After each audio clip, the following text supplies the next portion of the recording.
Copies, interpretation, and infinity are the heady themes in the Jorge Luis Borges short story collection, Ficciones.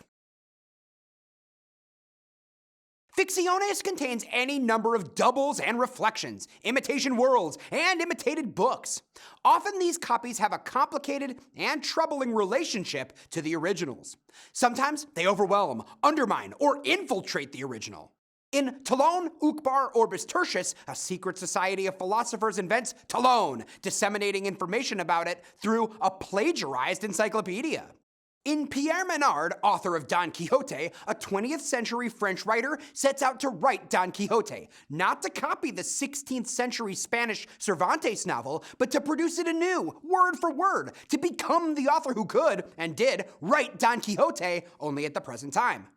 In Three Versions of Judas, a Swedish theologian proposes Judas as a kind of reflection of Jesus, or even the true incarnation of God. Again, the copy or double is superior to the original.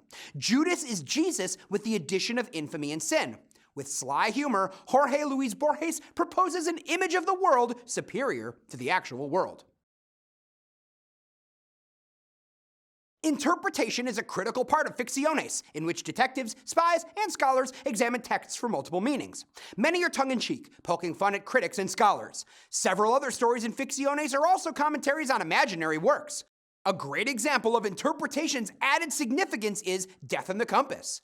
The cerebral detective Lanrut is convinced the motive for the murders lies in the scholarly texts in the first murdered man's hotel room.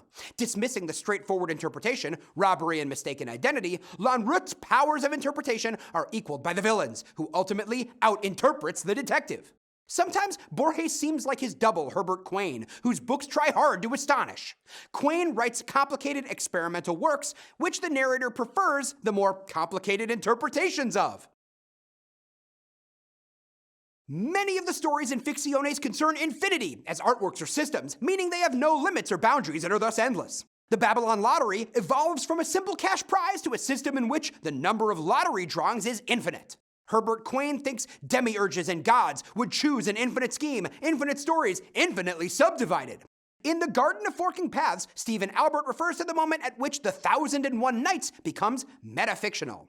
Scheherazade starts to tell the story of herself telling the 1001 Nights, and within that telling, she risks again arriving at the night upon which she will relate it, and on to infinity.